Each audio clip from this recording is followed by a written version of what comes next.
Is crypto broken? We all dream about onboarding 1 billion users on chain, but can we really achieve that when new users face endless technical barriers? Imagine your non crypto friend wants to use an on chain app, but first they have to set up a wallet, manage their seed phrase, securely custody their assets, and purchase a token to pay gas? Not gonna happen, right? We need blockchains which remove the messy tech so non-crypto natives can join the party. Now, this is exactly what today's guest is building. In today's Doer Spotlight, we're joined by the infamous Burnt Banksy, co-founder of Xion. During this frank and honest conversation, we discuss the story of why Burnt Banksy bought an original Banksy for $90,000 and set it on fire. We discuss Xion's novel generalized abstraction at the protocol level, which creates frictionless experience across accounts, signatures, gas, interoperability, pricing, payments, and more. And we also discuss the current state of L1s and L2s and the future that Burnt Banksy sees that we need to achieve in order to reach mass adoption. This is Web3 Academy, your one trusted source to capitalize on the next big phase of the internet. We are here to make sense of an on-chain world in constant transformation. I'm Jay Bird, your host for today's episode, and I believe that crypto is going to change the world. GM Anthony / Burnt Banksy, welcome to Web3 Academy. So excited to have you here today. Yeah, it's great to be here, man. I'm glad we could make this work. Definitely. Okay, we got to start with the Burnt Banksy story. Elephant in the room, of course. Yeah, of course. I'm sure you might be sick of telling the story because this event happened back in 2021. So we're re-bringing back an old event, but it's just such a great story. And I'm sure many of our listeners probably haven't heard of it because a lot of our listeners came around only during the end of the last bull run, not the earlier part of the bull run, which is when this event happened. So tell us the Burnt Banksy story. Definitely. Well, so let me definitely take you back in time, right? This is February of 2021. So Beeple hadn't done his auction yet. The Nyan Cat hadn't done an auction yet. I think the highest price NFT ever sold was $100,000. And like we were at the point in crypto where you were getting airdropped crypto punks. They were like, it was nothing. Crypto kitties were cute and they were fun. And it was like, it was small. It was experimental. You never want to call it bad. You always want to say it's experimental, right? But at the moment, me and my buddies were in crypto, obviously. We've been in crypto for a while and we'd been collecting NFTs and I loved crypto kitties, right? And I definitely had a punk or two back in the day. We lost like 2 and a hack though. And then they would just, back in the day, they were nothing, right? It was just, and it was like seeing a random NFT today. It was, no one knew it would get here, right? I love them. I really did though, right? And I always kind of, my family or my Web2 family, right? I always love saying that. They would always be, I think we saw very early on this kind of promise of crypto, right? Where, you have this cesspool that is the internet and you have everyone's lives is effectively, it's going to be on the internet, right? There's just no way around it. The thing that we don't have on the internet is any way to really prove ownership because, as I mentioned, it's a cesspool, right? And what you really get with crypto, and that kind of transfers to NFTs, is this aspect of digital ownership, right? I can now own digital art and not just like right click and save like many people had kind of, mentioned, right? But the logic of, hey, well, even if you own it, right? Like if I don't see it in my living room, if I can't touch it or, where's the value in that, right? There's definitely one argument of people are spending so much time chronically online that like your Twitter profile picture effectively becomes your living room, right? Like that's what everyone sees. But we wanted to take this experiment. We said, let's take something that has value, right? We took this Banksy, who's a very famous artist, piece we bought for $90,000 and it was entitled Morons. It effectively was making fun of people who were buying art at a Sotheby's auction. It was absolutely the perfect piece, totally chosen for a very specific reason. It was called Morons. We lit it on fire, got it professionally photographed by Vice, live streamed the burning, and sold it as an NFT for, at the time, $400,000, which I think Ethereum was maybe $800 at the time. And it worked, right? And I think the thesis of will this hold value, right? Like, all right, let's see it. Let something in value physical, we bring it over to digital and we destroy the original. what happens, right? What does that look like? And I'm still telling the story today, right? And I think very shortly after it was, I mean, we were picked up everywhere, right? Whether Forbes, CNN, CBS, like every single news outlet from Shanghai to Singapore to San Francisco, and then after that came the Beeple, after that came the Nyan Catch, and a lot of really early NFTs. If you look at the Wikipedia page for NFTs, we're cited on it, right? And so we were very, very early on in this kind of revolution, and a lot of it was just, number one, I like pissing people off. You're gonna get this a lot from me, but yeah, I think the best way to prove points is by something spectacular. And we knew it to be true, and we still, of course, are in the crypto space, right? So you bought the piece for $90,000. Then you photographed yourself burning the piece, turned that photograph into an NFT. Well, we photographed the actual piece. Like we got it. Photograph the actual piece. So someone bought the digital version of the actual piece. Okay, so it was a digital version of the actual piece that they bought. Right. Okay, so it wasn't a photo of you burning it. There was a side kind of NFT collection that was out of like 420, which was like the memory pieces, which that was a very inexpensive like memorial kind of thing of like the event. Right. But the main one that sold for 400,000 was professionally photographed 5 Ice. I see. Okay. So essentially somebody purchased this for much more than about 4 times more than the original price that you bought it for. Yep. Because it had now been burnt. And so there's this belief that it now has greater value. We transferred it digitally. Yeah, exactly. Right. Plus there was, we had a lot of conversations at the time, which was, I got a lot of calls. Hey, I have this version of Banksy. You want to burn it? It's like, that's not the point, right? And then we saw, and something that did bother me afterwards for quite some time was just people were just lighting shit on fire, like really expensive artworks on fire, and they were falling flat on their face. And I think like a big part of it was just, it was never about the fire. It was never about anything else but like proving the point, right? And getting the conversation started of like, I can't tell you, I was anonymous for, I technically am still anonymous, right? But it's anonymous for, genuinely anonymous for 2 years because of how much hate I got, right? Of just, especially in the beginning, it was very scary. You look at the comment section, there's not a lot of nice ones. Let's just say that. And I've got to just go back because watching the live stream, I remember that it didn't go quite as planned. Yeah. Turns out burning a piece of art is not as easy as it here's the logic. I'm like, it's fucking paper. You obviously kind of thought about lighter fuel, but it was like, I don't know, there was a part of me that was, I say like I didn't want to disrespect the piece, right? And I didn't really want to change the piece itself, right? And so I didn't want to like douse it in lighter fluid, right? And it just go whoosh and right up in flames. But it was paper, right? So my vision for it was I would light one end, and it would slowly start burning like paper. And then you come to think like 10 minutes into lighting this thing, it's like, oh shit, these things weren't meant to be flammable. That makes a lot of sense. And like, I probably should have gotten a bigger fucking lighter. I remember we had a big lighter. The reason, I don't think I've ever said this part, but like we're in New York, right? And we lit it out in Brooklyn, and we're in Manhattan right now. We left the lighter at the office, and I was like, fuck. We just pulled over to a local bodega and just got like 3. I'm like, just give me the biggest looking lighters. And like 2 of them were dead. One of them actually died. If you look at the video, one of them died while I was lighting it. I'm just like, holy fuck. I don't know what I'm going to do. There is such a euphoric moment when I light one end on fire and then I go to the other end and then I start going into the middle and it finally starts going. And there's just like this wave that washes over me of like, oh my God, thank God. Like, I can't believe this is happening. I applaud myself of how remarkably calm I stayed during that. But I was panicking on the inside. Just like, fuck, this is $90,000 right here. Yeah. I can't even burn $90,000. Like, how incompetent do you have to be to not be able to do this? And it was scary. Right? It's a lot of fucking money. Yeah. And no one, and we can go to this after, but we didn't think that it would sell for what it did at all. Like, we didn't think we were making our money back.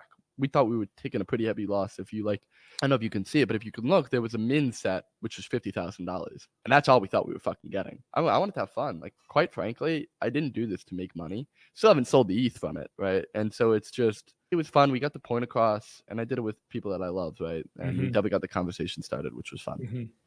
Okay, so you make this big spectacle. Yeah. You've now become a well-known anon in the space. You adopt the handle Burnt Banksy.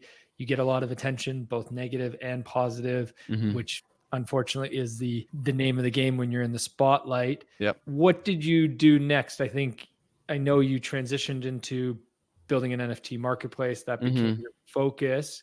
And for everybody listening to this show, this is going to be a story podcast. Anthony's been around in the space for a while, so we're going to get to his current project Xion eventually. But I think there's a lot of lessons that you learned along the way that are really relevant for builders in the space and for everybody to understand, because you've tried a lot of different things, and it's gotten you to where you are today. Yeah, I mean, I think the story ladders up to itself in a way. It's not like we were like, you know what? Let's pivot to AI, right? Like, I always think that our message was always kind of the same, and I don't think I've really ever strayed away from my vision, I guess, right? Which was, I love crypto. Say what you want, like, and I think there's a lot of negatives to it, right? I think it's an inefficient, slow way of doing a lot of things that if you're a solution looking for a problem, that's why you're going to fail, right? And I don't think it's a solution looking for a problem. I think there's a lot of things that are solved by it, right? And I think, democratizing ownership, I'm going to talk about that, right? Like there's currencies, there's different sects of crypto, right? You can get currencies, you can get this. We have a specific sect, which is democratizing ownership. I always love giving the example of like a co-op building, which being in New York seems like I'm the only one who ever understands that whenever I say it. But a co-op building, for those who kind of aren't really familiar with the concept, is, let's say you have a 10-unit building. Each one of those, people who own the unit is part of a board that kind of votes, right? And that vote is like, if you want to buy a unit in the building, the board needs to approve, right? The board is running all of this stuff. The board is running the decisions. And for a couple of reasons, right? Like, for some people, they don't want loud neighbors. Some people, they do want party neighbors, right? And it's about building this kind of community in this apartment complex that works for the people and is by the people. And like, people have property value, right? And so there's that ownership, and it's like, well, if this place goes to shit, I lose my money. So now we have physical infrastructure there, which is apartments, right? And you're bound by the limitations that are your unit. But now let's bring that on to where everyone's going to be, which is the internet, and which I will say is a cesspool a lot. And I think you look at like early complaints of the internet, and it's like there's too much information. No one's going to know what's right or wrong, especially like this kind of fake news era, right? And so then let's bring this idea of ownership to a digital world, and let's bring this concept of aligning incentives and having a people who have the most stake and the most gain from the decisions and be a part of the decisions, like a commune or a co-op. And I think a lot of that was kind of like late stage vision of WeWork as well, if you want to kind of like look into that, which was like very Chabad-esque, powerful as a group kind of messaging. And without ownership, right, without this baseline of, well, who owns what, and being able to universally recognize that, it's useless. So with that out of the way, I've been in crypto, we started probably 2015, 2016, right? And it was annoying as hell to mint the Burnt Banksy. And I'm a very technical person, right? And it was terrible. And the experience was terrible. People would throw in bids and then cancel them because the block times were too long. And then things above it would get canceled. It was a miserable experience doing the Burnt Banksy that caused me a lot of stress. And I was very technical. And it was this concept of like, what the fuck, right? Like we're saying that we want to find the next Picasso in Africa because we can be borderless and we can have this kind of discoverability. But this is bullshit. Like the barriers to entry are so freaking high and they're so technical. And I think I have this quote that I say, which is like, how in the world are we supposed to decentralize ownership when only the highly technical have access? And I said that actually about what we're building now, right? So things haven't changed, and we'll get to that, right? We wanted to kind of fulfill this message of anyone can be an artist, right? Anyone can be an artist. The dream, you don't have to be someone to be someone. You can make a living, live off of, and do what you love, right? That was the early message, is live and do what you love. Unfortunately, only a highly technical got access, right? And it was very expensive. I mean, it's still expensive in gas fees. So we had built some of the early standards in Solana, the NFT standards, collection standards on Solana, built a decentralized NFT marketplace on Solana. And we can kind of talk about that, but it's very much a head slamming story of just like, okay, well, Well, we have Afrojack, who's a famous DJ who wants to do an NFT collection, Mhm. or this guy. And it's like, oh, okay, well, now the process takes 5 days to onboard because you need to get him a Phantom wallet. You need to go to Coinbase. You need to do this. He needs to know, like, we need to handhold everyone. This is frankly impossible for people to do by themselves. And you got to transfer, you got to KYC, you can only send 5,000. Like, it was miserable. And I think a lot of it is just the way blockchain's old, right? Like, the Mhm. way that decisions were made early on really weren't thought of. I don't think anyone really thought we'd be at this level, right? Especially this quickly, right? Mhm. And so a lot of these decisions, it's very evident, like why, and we can get into this, and I will revert to not being extremely technical, but Mhm. I'll give you an example. The concept of like a wallet, the reason that exists is because of public-private key, encryption, right? You need to store your private key somewhere. You can't store it on a browser because it's so unsafe, Mhm. right? So you get a Chrome extension that effectively stores it for you. But it's such a hassle. Like, it's still a hassle. Like, and that's why mobile is terrible, because you can't Yeah. really do that on mobile. That's why you go cross device. It's still terrible. That's why the exchanges and wallets activate as different things, and it's hard to have an exchange and a wallet, which started coming out later. Don't even get me started on bridging. And then you start seeing a lot of decisions made around these legacy decisions, right? And Mhm. I'll just kind of quickly go to Xion for a second, of just like one of the ways we kind of tackle this, which is like, well, why? Like, we don't need private public key encryption because everything is a smart contract. Everything's run via Mhm. smart contract, not via you signing something directly, right? And this is lessons that we could learn after 10 years of an industry, but for us kind of personally, it's 3 years of just head Just slamming using it. of using it. Yeah, Yeah. right. And it's like there's so many times in a lot of what we did, which is just like, why the fuck are we doing this? You look, right, and it's because he did it, and then the reason they did it is because they did it, and then that guy Mhm. doesn't work in crypto anymore, right? And it's like, Mhm. There's a few different threads to pull on here. One is time. yeah, We're not talking about a lot of time here, right? no, Like, that's 3 we, years ago that you're saying the most expensive NFT was yeah, $100,000. yeah, Beeple's $69 million NFT hadn't even sold yet. That's only 3 years ago. It was impossible to do all this stuff. mm, No one even knew what NFTs were. Like, that's not a long time, yeah, right? But yeah, then the other thing is, you can look at it and you can say, back then we were building for the technical because it was the yes, technical that we're building it. correct, And you build for yourself and your own use case. You don't build for, somebody who's different than you who yep. want, like, you don't build Why for would you? Afrojack because you're not Why would Afrojack, you? right? Yeah. And I think you see this with innovation, right? Where there's this chasm that people need to jump, which is Mhm. now we're making decisions. Now we're making scaling decisions based off of the people that we're building for, Mhm. who already know everything. That is counterintuitive. If we want to get other 99% of the population on board, we should not expect them to go through the shit that we've done. I've lost many thousands of dollars in a rug pull, many rug Mhm. pulls. Like, Mhm. and you haven't worked in crypto unless you've gotten rug pulled. Yeah. It's a name of the game. But why the fuck is that the name of the game? Exactly. That will not bring a billion people. If No, everybody gets rug pulled, like, dude. that won't work. I was talking to my grandmother the other day, and she was like, "Oh, you do that crypto stuff." So it's like, I want to stop sending checks to pay my bills, and I'm like, "Holy fuck!" Whoa. Like, that's where we are. Like, that's Yeah. what's going on. Like, this is the jump you're making, right? And of course, there's going to be time, and it's not everyone's still on Facebook, right? But as it kind of relates to that, we got to make that next jump, right? And you're starting to see the market come back, and I think it's funny, when we spoke, the market was not at all where it is now. It's Mhm. just hilarious how much things can change. Yeah, because when But we first spoke, that was November, so that's November. Yeah. two months ago. And Like, how it's much not shit even that changes. long. Sentiment's different, right? Because Mhm. in the bear market, it's very egos are shattered. Egos are shattered and hope is lost, right? And it's, oh my God, we're never going to go out to the real world. And then someone says fucking Bitcoin ETF, and you're just like, we got to build for the next billion users. They're right here. And it's like, okay, well, we got to pick a lane, but we can't continue this direction of like building for ourselves and then Yeah. expecting everyone to mimic us. Yeah, totally. Okay, so you built an NFT marketplace on Yep. Solana in 2021 after you burnt the Banksy. You did decently Yeah, well it was at like that. You 30,000 had monthly actives. A pretty, yeah, we did like, I think it was like 5 of the top NFT projects in Solana. Yeah. So that it's not like that went Yeah. poorly. Why did you decide to pivot and to shut that down and go a different direction?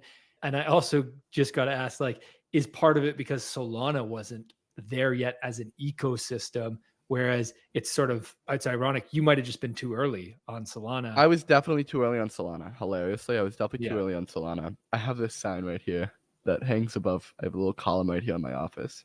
And I Okay. remember the first time we crashed Solana, my coworker bought me a bottle of champagne and a little note that says "Congrats on crashing Solana" with a little smiley face on it. So I have it hanging up right here with tape. Because your NFT marketplace was It was one of like the one of the first. things that we did. That I mean, dude, this is 2021. It was very. Right. I gotta say, all love to Solana. They have the best developer community. Mhm. I've learned so much from the people there. They are absolutely incredible. And I don't think it was really anything to do with Solana, quite frankly.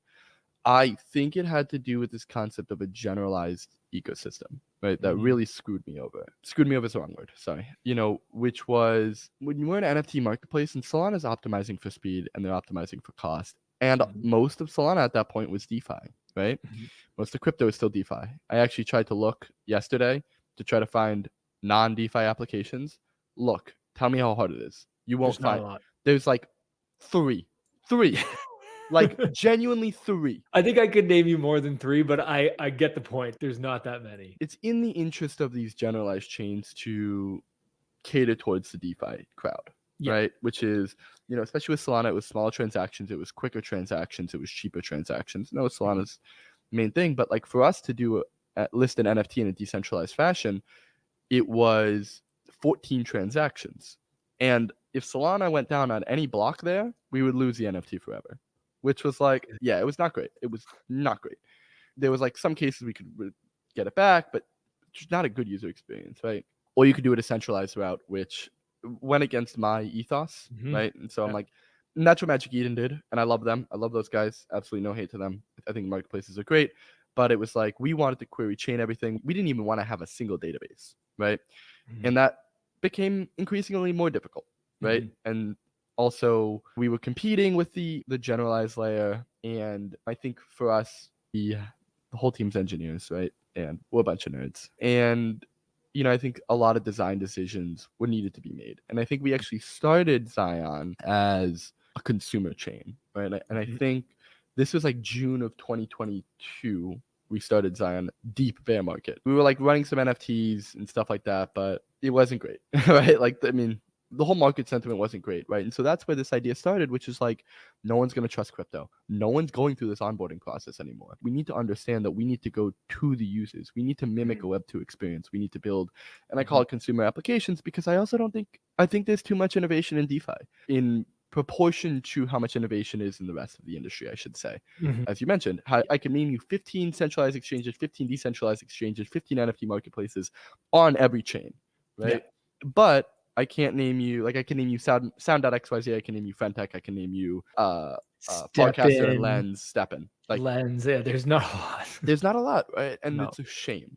And from someone who tried to do that, it's really fucking hard Mhm. because you have to put so much energy, so much time into effectively going backwards on a lot of these decisions that were made, which benefited DeFi, which benefited a generalized environment. And I think like Mhm. not to get like too specific, but I do think it's using a generalized environment is like using Heroku, right? In Mhm. kind of like the Web 2 world where you're sharing resources. And it's great. I think my future vision for that is it's amazing for testing. I say that all the time. I do think that there's going to be so much on the testing environment, but I do think everything is going to end up being, specific, right? Whether that be consumer applications, app chain thesis, if you want to call it, etc. And so we started off as this consumer blockchain, but the issue with being a new blockchain is that there are a million other layer one blockchains out there, Yeah. right? And all of them are so competitive with each other, right? Because you have a bunch of islands, and you can make a bridge to an island, but it's still a bridge. If you're one place, you're not another place. Mhm. And I think this was a fundamental, I don't want to say hatred I had, but a fundamental misunderstanding, which is just like the new L1s would just pop up, go down, and the liquidity, it was just this like train, right? It was, you would go here, here, here, here, here, and Yeah. you could see the movement going of hype and falling, and it was the same people. Like it's the Yeah. same people. A, we need to avoid that at all costs. And then B, it was, let's not even avoid that. We can do both of these things, which is saying, hey, and we're going to talk about this term generalized abstraction a lot, which is a very umbrella term, right? Mhm. And what it really means is that, like, as a user, I want to abstract everything. People know account abstraction, right? Yeah. But when we talk about like abstracted interoperability, it's this concept where we sit above every chain and can effectively, in a good imagination, is like a hive mind, right? Where Mhm. accounts on Xion exist on every chain, which means that Mhm. I can mimic transactions on every chain, which means that we no longer have 10 users on Solana, 10 users on Xion, 10 users on AVAX. We now have 30 users using blockchain, right? Mhm. And I think for us, that's a very important part of our goal, is to just be this ground for products to thrive. It doesn't matter the chain. And we could talk about how we do this. I don't think we will because it's very complicated, but happy for anyone to read the white paper. But to be able to facilitate this kind of, like, I mean, symbiotic, whatever you want to call it, symbiotic, collaborative L1 that has this kind of abstraction on a protocol level Mhm. is really where we are, right? And we could talk about that, and that's the how we're doing it, right? What we're doing is we're creating an environment for products to be able to reach users without a 95% fall off rate, and to truly, like, I think it's funny, you look at like some of my early PowerPoints of like when I'm talking internal to the team, right? It's like step one, fix crypto, right? Like, let's just make a palatable environment, right? It takes that one quote that I said, right, and it splits it up into two, which is step one is to provide access to all. Step two is to redefine ownership. And you Mhm. can't redefine ownership when not everyone has access. Yeah, he said that so well. Okay, so I want to make sure all our listeners, we jumped right into Zion. So Sorry.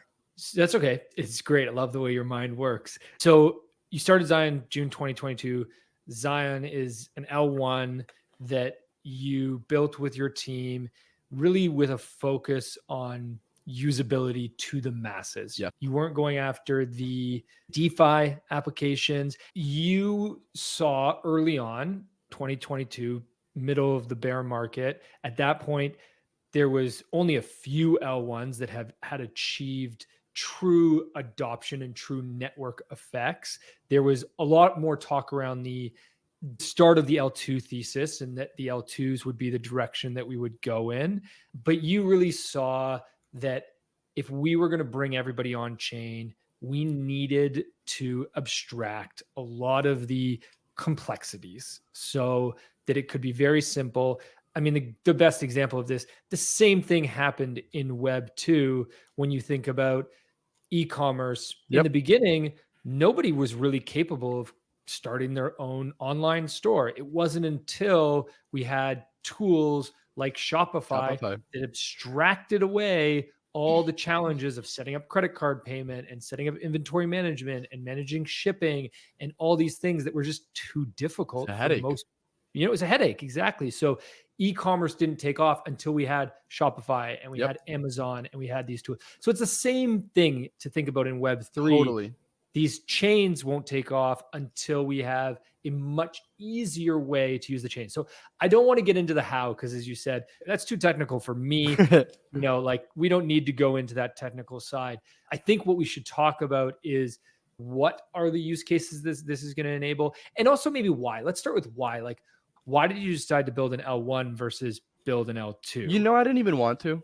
And it's funny, like, most of the decisions that we made, we didn't even want to build an L1. L1, L2, it's just marketing jargon, I'll be honest. At least in my Okay. opinion. Like, you could use Optimism. You're using the Optimism token. Does it Yeah. matter to you that it settles on ETH?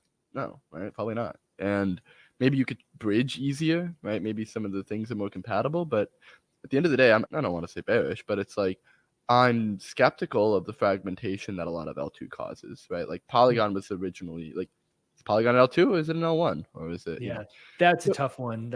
We could argue that. And it's hard because I remember, right? Like, I remember when we first had our conversation the first time, it was like the concept of a blockchain, the concept of a layer one has been marketed a lot. And there's kind of ideas of what it should be.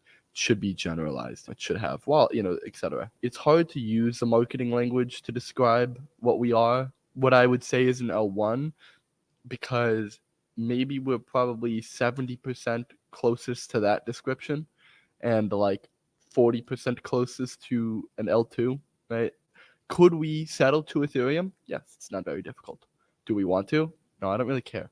We talked briefly about this, but I think there's 3 key things that stand out that we need to fix about the chains that we currently use. Gas fees are a problem, and we've seen certain chains, Immutable is the best example I have. That's a chain that built that completely abstracted gas fees so that it would be a better experience for users. So you can play games, because that's Immutable's basically a gaming chain, and not have to pay gas fees. Awesome. Well done, Immutable. Clearly showed that's one thing that was a problem. Private keys, you mentioned that yourself. We had the founder of Web3 Auth, which is a wallet abstraction company, Zen? on our podcast. Yeah, you know them. Of course. And he talked about the difference of conversion when you eliminated private keys, and you're talking massive difference. I can't remember the exact stat, but I think it was like 20 to 40% difference in conversion rate when you eliminated private keys, because most people don't want to set up a private key or don't know how, right? It's too much. And then they bounce, they're out, right? And then the third thing is this: you often have a product token and a gas token. Yes. And when you have 2 tokens, things get, now you're like, whoa, I don't things? have the right token. So now I have to bridge. And then once you involve bridging, like, good fucking luck. It's done. You're out, right? Yeah. Are those the 3 main issues that you see? They all stem from the same symptoms, right?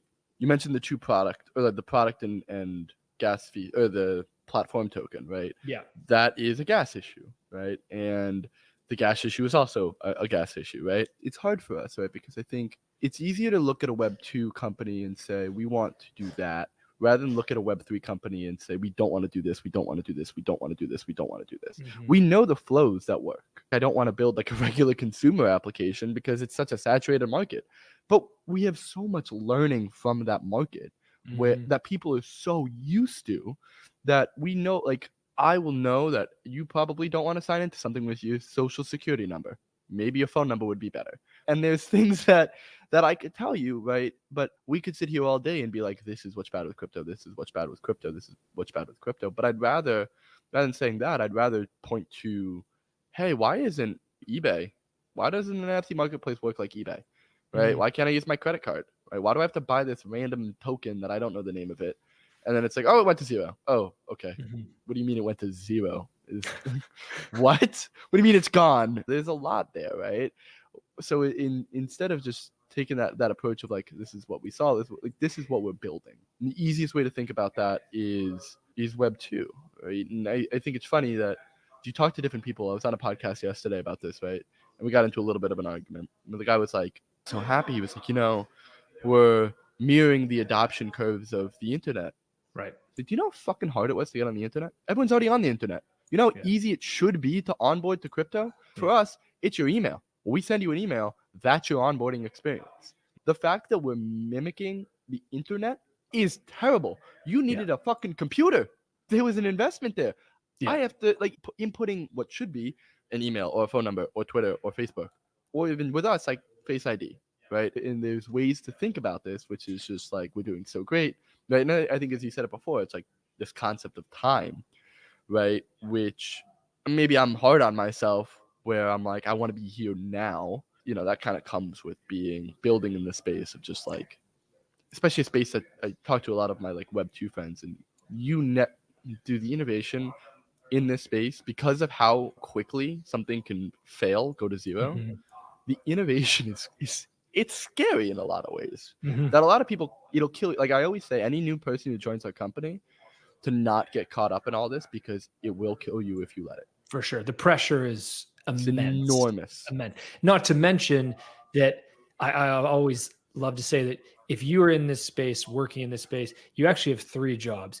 You are an investor, because you can't be in crypto and not be investing. And as you said, that investing you've probably gotten rugged. It's scary. You've definitely gotten rugged. Yeah. Great, but it's also very, very intimidating. You also have your job, so you're working in the space, and you also have a full-time job to try to keep up with everything that's happening so you don't fall behind. So you got to be like a news analyst too. It's a lot of pressure, for sure. Yeah, I've had to stay off Twitter just because of how addicting it gets. Of like, Right. even managing your crypto Twitter, like being the personality, being, this, that, or the other. And I think as Burnt Banksy, I did that before, but I took a year off of silence, like pretty much a year off of Twitter, and it was the best thing that ever happened. So interesting. Okay, we won't go down the path of managing mental health, although that is a great conversation and Yeah, one that's very important in our so space. important, So especially with the important. cycles, like especially with the highs are high, but the lows are fucking low. Exactly. Yeah, you can't have the highs without the lows. Yep. And we're going into a lot of highs right now, which creates a lot of hype and a Yep. lot of FOMO. Anyways, okay, let's go back to where are you at right now with Xion, and give us your roadmap. 3 months, 6 months, what's to come? We just finished our first testnet. We had about 450,000 wallets, about I think it was 4 million transactions, and we just closed that down. We released a white paper on December, which kind of entails what we were talking about generalized abstraction, which we then started upgrading and getting the audits finalized for this next testnet that'll be coming up. And after this testnet is done, this is kind of everything that's included with generalized abstraction. We have a hackathon. Yeah, okay. No, this podcast won't be out by Monday, but we're announcing a hackathon next week. This podcast goes out next Tuesday. Great. So maybe it's that day. Maybe we can time it there.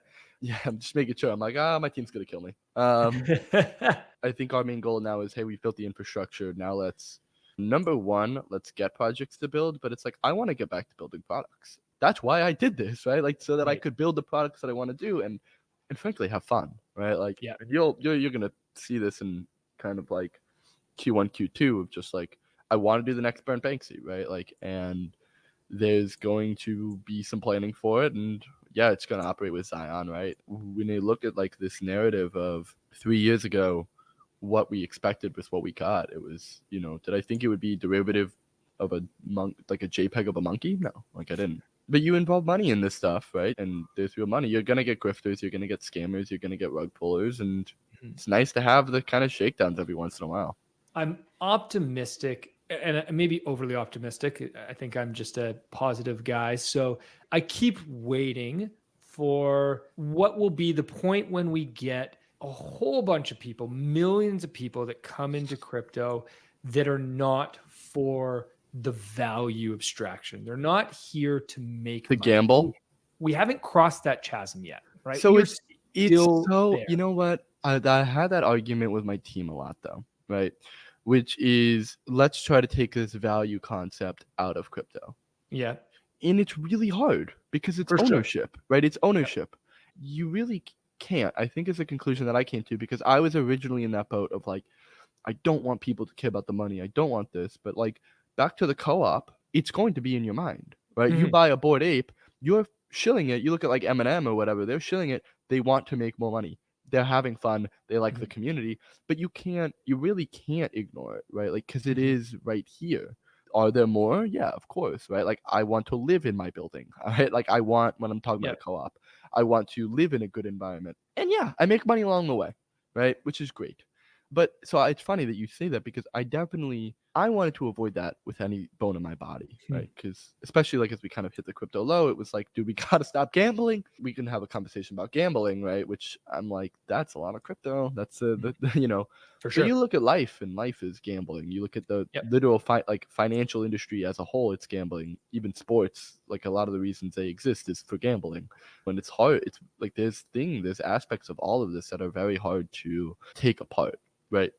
I do think that to answer your question of like when we get the millions of users, it's when there's a reason. There's not going to be an NFT marketplace or like a AMM that everyone's going to be like, oh my God, this is amazing. If retail wants crypto, they're going to go to Coinbase, right? And you're not going to go to Uniswap, right? Why would they do that? They're not going to go to Aave, right? People aren't even buying bonds. Why are they going to stake this random token for some random APY? They don't know what APY means, right? It doesn't make sense, but you give them something like a Facebook, which gives them a reason. I think when we look at Xion and we look at everything like denominated in US dollars and being able to use your credit card and not really mentioning the Xion token, we want it to take this back seat like the internet so that something like a Facebook can imagine, right? Something like a Google can kind of come to the forefront and offer a product that people want. And I think we're at an interesting inflection point of the industry where the infrastructure is not there and we're trying to build products on this shitty infrastructure. Yeah. And it's really hard for both infrastructure and products, right? Because the products aren't good enough for the infrastructure, but the infrastructure is not good for the product. So it's like, as a founder, especially me building, like when I was building the marketplace, it was, I'm going to build a shitty marketplace because this shit doesn't work. Or I'm going to build an infrastructure that doesn't have a product, right? Like and it's hard, right? It's what Well, do you do? I hope your investors give you some runway, because holy shit, if they expect this stuff tomorrow, that would be so much Well, we pressure. can get, right? But like, Rome wasn't built in a day, right? Like, Yeah. it's an industry, right? And the industry is growing. The industry is growing so rapidly. And you're getting good examples, right? Like Fentech came out, and Fentech was miserable. Our main designer, who's a fucking genius, right? She's right next to me. But I would call her a genius if she wasn't right next to me. We were trying to do this design, and we can kind of talk about the design of like how a user can operate Fentech through us. So it took 30 minutes and 3 people, and that is the best example of our industry, pretty much. Like when Frentech first came out, because it didn't take me 30 minutes when I Well, you had to came. bridge, didn't you? Yeah. Did you accidentally bridge to the network address? Not You had to the. bridge the network. Yeah. Yeah, Yeah. you're right. Yeah. And Yeah, maybe you're, yeah. I guess, what's funny is it just, it. it seemed so easy I know. because it was easier than what previously existed. Exactly. What Xion is building is completely different. Can you give us an example? Yeah. So we'll do the example that I was making the kind of the demo of, right? Which was, I won't go into the how too much, right? Yeah. But I can if you want. No, try to stay out of the how. I'll try to stay out, but I want to treat products like products, right? So the design that we were making was, someone uses Fentech. Oh, cool, they made some money. And now they want to use Steppen on Solana, right? So they just go to Steppen, they're logging with their email, and they're able to just operate the application and press the buy button, buy the shoes, and start walking, whatever, right? And you're like, well, that's on Solana, one's on Fentech. How are you doing all these swaps? Paying with credit card. Fentech's on Base. Sorry. Base and Solana, how are you, and we handle everything in the back end, right? And I'm like, the gas fees, the Solana, the base, the bridging, the purchasing, right? It's funny, I was over the weekend, I was like doing like an illustration of myself, and a lot of this, like, the iceberg meme, which is just like the little bit that's over the water and then just like the mega thing below. That's what Xion is. You shouldn't be exposed to the giant iceberg when you don't care, right? Like, oh, which wallet do I do? Which links do I click on, right? And so it's hard to give an example because it's just, hey, I want to use 2 applications. Like, that's the example that are on different chains, and it's the same money. You don't have to like bridge. You don't have to add more money. You can use the money that you have and keep this like kind of concept of similar how you can use your MetaMask address on every application on ETH. Think about that, but for any product anywhere, right? And I think when you see a little now, some of these modern attempts is, yeah, the onboarding is very smooth, but try doing anything else. You bring to Fentech to anything else, it's like a Blackbird, right? Yeah. That doesn't exist. These are siloed applications, right? And now we're losing this ethos of crypto, which is everything is composable, everything works together, and it's super, super siloed, right? And fragmented. Maybe we do need to get a little bit technical here to really understand Go. this. You're so excited. Oh no.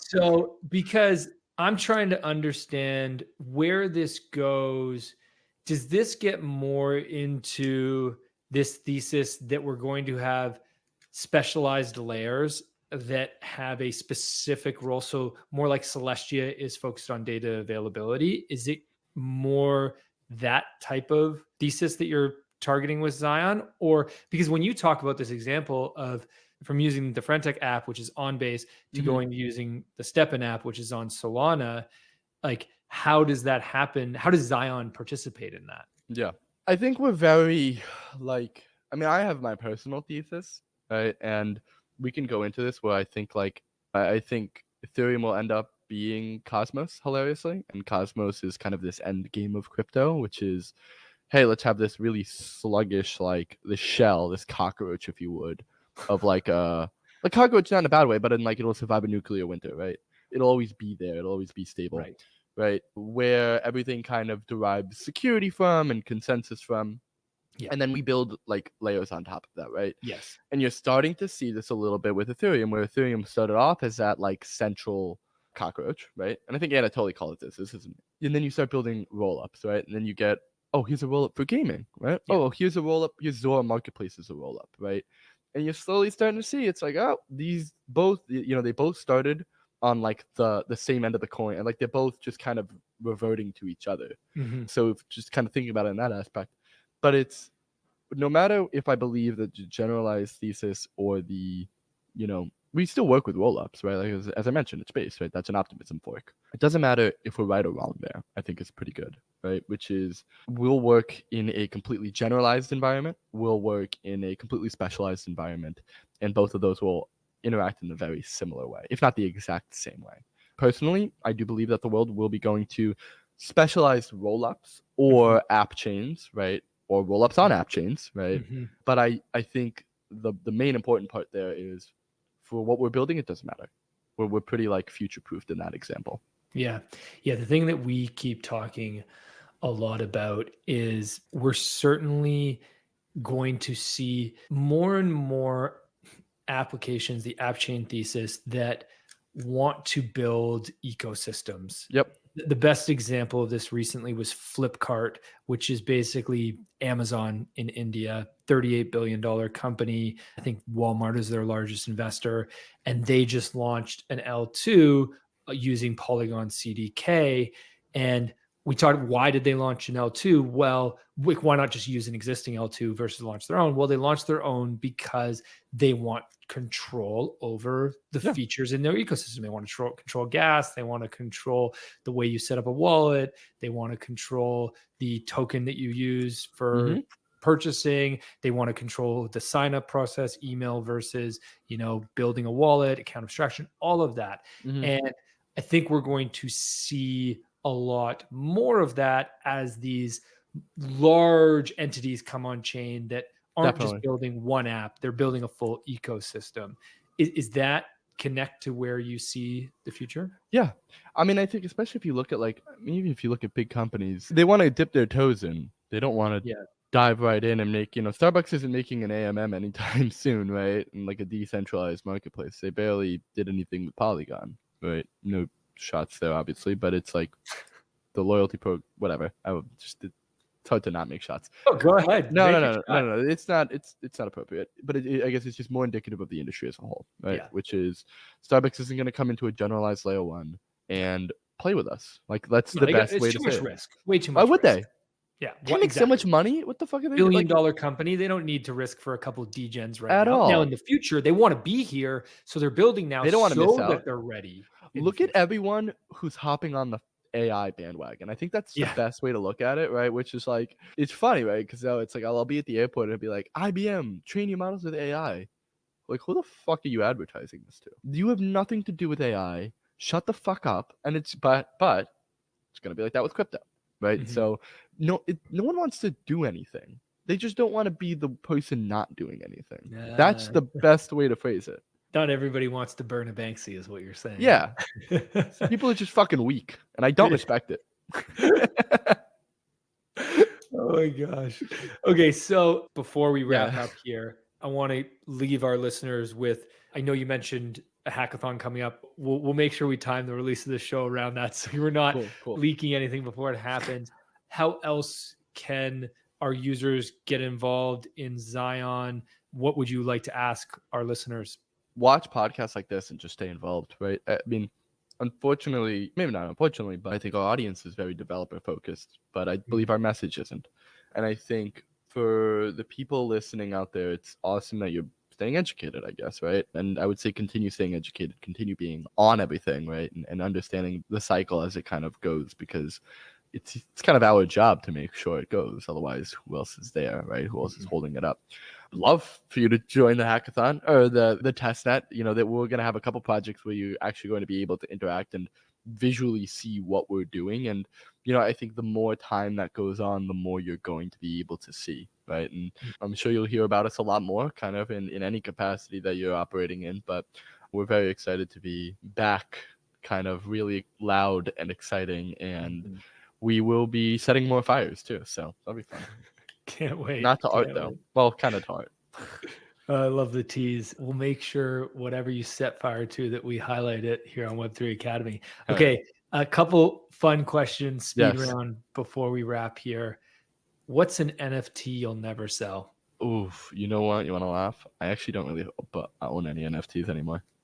Why? Because you got rugged on them all, or because you sold them all? A couple of them I lost to the trainer, which we don't want to talk about. But I mean, I have the Avenged Sevenfold NFTs because I just like Avenged Sevenfold. Okay. That's a very interesting NFT, actually. They're great. They did real utility. I went to their concert, and in the shirts they had a fucking RFID tag, I think it is, that you would scan, and you would get an NFT. Like, they are so fucking awesome. I love the band as is, but yeah, they are so ahead of it on the NFT game. You get like meet and greets, you get like signed shit. It was really awesome. The main thing that really stuck to me about this NFT, because all musicians have massive fan bases. Yeah. So if you have a community and a fan base, you had an NFT. NFT is incredible technology to be able to just reach them more directly, ensure that they get better access to you, things that you really can't do in Web 2. I bought my tickets to the concert through my NFT. There you go. See, that's amazing. I love that. Super excited to see. I mean, Taylor Swift would have had a way better experience in her most recent tour if she had used NFTs instead of Ticketmaster to buy the tickets, but to give access to her biggest fans first, so that bots and all these scalpers weren't able to buy the tickets. Okay. Exactly. One prediction for 2024. I think you see one of the largest exploits that we've seen from an L2. Ooh. Yeah. Ooh. That one hurts. I could say exploit or rug, I think, but it's going to be from an L2 and a prominent one. Like, I think people are going to know it. I think you mean an exploit, not a rug, right? I'm going to put both of those in. I could see both of those. Damn. That one makes me cringe. I hope you're wrong on that. Oh my God. But dude, you know what? Fuck that. I hope I'm not, because we need to stop letting that be a fucking possibility. And if it's a possibility, if that can happen, then it should happen. Like, quite frankly, like, obviously there's people who get hurt and stuff like that, but I'm more puts aside if it shouldn't be a possibility, then it should. It's the only way you learn, right? Yeah, like, I mean, you got to talk to someone who's been in this industry. I've been in rugged. I mean, fucking carpet store over here. Okay, last question. If you had a billboard that 1 billion people were going to see, what would you write on it? Cool guy. Photo me, 2 thumbs up. I've actually thought about this. That's the unfortunate situation. There's like a billboard right outside the office, and every day I walk past it, I'm like, God, that would be so fucking funny. Would it be a photo of actually you, or would it be a photo of your nothing with the company? Just 2 thumbs up. Cool guy. Cool guy. No other information. Just a cool guy. QR code? Nope. No call to action. It's just a cool guy. You were an artist in another life. You don't get many engineers and technical nerds like yourself who are also very artsy and very creative. It's where this shit started too, right? Like, I mean, it's also, I feel like it's why I levitate towards the consumer application, especially like the music side. I'm wearing a Rage Against the Machine like t-shirt right now from the concert that I was at last year with them. It's something that I love, right? And being able to, I think crypto is like this perfect combination of art and science. That's awesome. I love it. Anthony Burnt Banksy, thank you so much for joining us today. It's been an absolute pleasure. Absolutely. Excited to watch Xion in 2024. I think there's going to be some exciting things coming out of you guys. I hope all of our listeners check it out. We'll make sure we link to your recent white paper in the show notes. Thanks so much for listening in, everybody. Have a great day. Appreciate it. Thank you for listening to Web3 Academy, your one trusted source to capitalize on the next big phase of the internet. If you enjoyed this episode, please share it and subscribe or follow so that you don't miss the next one. While you're at it, there's a link in the description for our free newsletter where we provide timely and relevant Web3 insights so you can confidently build and invest in Web3. Make sure to subscribe today. One final note. This podcast is for educational purposes only, and nothing we say is financial advice. Crypto and Web3 are risky, and you should never invest more than you're willing to lose. Thank you, friends, and see you in the next one.